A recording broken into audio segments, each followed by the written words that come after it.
আসসালামু আলাইকুম দর্শক। ভিডিওটিতে দেখা মাত্রই আপনারা হয়তো বুঝতে পারবেন এটি কোনো মফস্বল কিংবা কোনো গ্রামের দৃশ্য হতে পারে কিংবা কোনো মফস্বল এরিয়া সর্বোচ্চ হতে পারে, কিন্তু না, এটি হচ্ছে মতিঝিল, ঢাকার প্রাণকেন্দ্র বাংলাদেশ ব্যাংকের পেছনের যে ঝিল পারাপারের নৌকার ব্যবস্থা এখনো চলমান, অর্থাৎ অতীতের স্মৃতি হয়েও এখনো সচল মতিঝিল, অর্থাৎ এটি কেবলই স্মৃতি, কিন্তু নৌকা চলছে, পারাপার হচ্ছে মানুষ।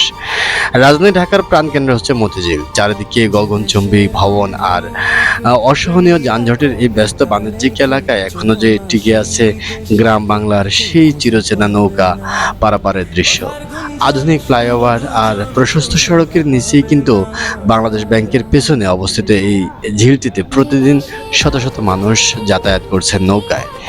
মতিঝিলের শাপলা চত্বর থেকে মুগদা, টিটিপাড়া বা গোপীবাগ যেতে সড়ক পথে প্রায় ৩-৪ কিলোমিটার ঘুরতে হয়। যানজটের কারণে এতটুকু পথ পার হতে সময় লাগে ৩০ থেকে ৪০ মিনিট বা কখনো কখনো ১ ঘন্টাও লাগে, কিন্তু ঝিল পার হয়ে নৌকায় গেলে মাত্র ২ থেকে ৩ মিনিটেই ওপারে পৌঁছানো সম্ভব। মূলত সময় বাঁচাতে, যানজটের ঝুঁকি এড়াতে কিন্তু অফিসগামী মানুষ ও স্থানীয়রা এই নৌপথটি বেছে নিয়েছে কিংবা এখনো চলাচল করতেছে।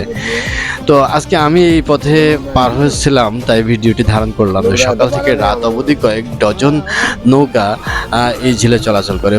জনপ্রতি ভাড়া ২ টাকা থেকে ৫ টাকা। মাঝিদের ভারসাম্যতে প্রায় কয়েক হাজার যাত্রী এই ঘাট দিয়ে পারাপার হয় এখনো। একসময় মতিঝিলের বড় অংশ জুড়ে এই ঝিলটি থাকলেও বর্তমানে অনেকটা ছোট হয়ে এসেছে। তবুও ঝিলের পানির স্বচ্ছতা হারালেও কিন্তু মানুষের যে চলাচল সেটি কিন্তু এখনো রয়ে গেছে। আধুনিকায়ন আর নগরায়নের ফলে ঢাকার অনেক জলাশয় ভরাট হয়ে গেলেও মতিঝিলের এই ক্ষুদ্র অংশটি এখনো মনে করিয়ে দেয় যে হয়তো এই ঝিলের জন্যই কিন্তু এই জায়গাটির নাম, ঢাকার এই প্রাণকেন্দ্রের নাম মতিঝিল।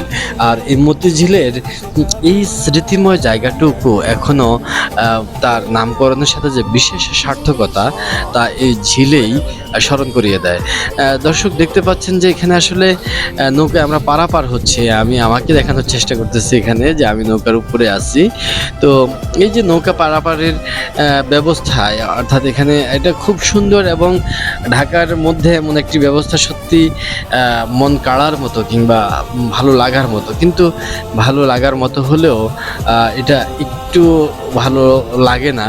সেটার কারণ হলো যে এর পানিগুলো অত্যন্ত কালো এবং গন্ধযুক্ত পানি, অর্থাৎ এটা আবদ্ধ পানি, এখানে চারপাশটা দখল হয়ে গেছে। তাই প্রশাসন যদি কিংবা কর্তৃপক্ষ যদি এই দখলটা অবমুক্ত করে ঝিলকে সাদা স্বচ্ছ পানির রূপান্তর করে দিতে পারে, তাহলে হয়তো যেমন এই মানে ঝিল পারাপারটা প্রায় ৪০ মিনিট থেকে ১ ঘন্টার যাতায়াতকে স্বস্তি দেয়, তেমনি যদি এই পানিগুলোকে নিষ্কাশনের মাধ্যমে ঠিক করে দেয় তাহলে আরও স্বস্তি পাবে। ধন্যবাদ সবাইকে।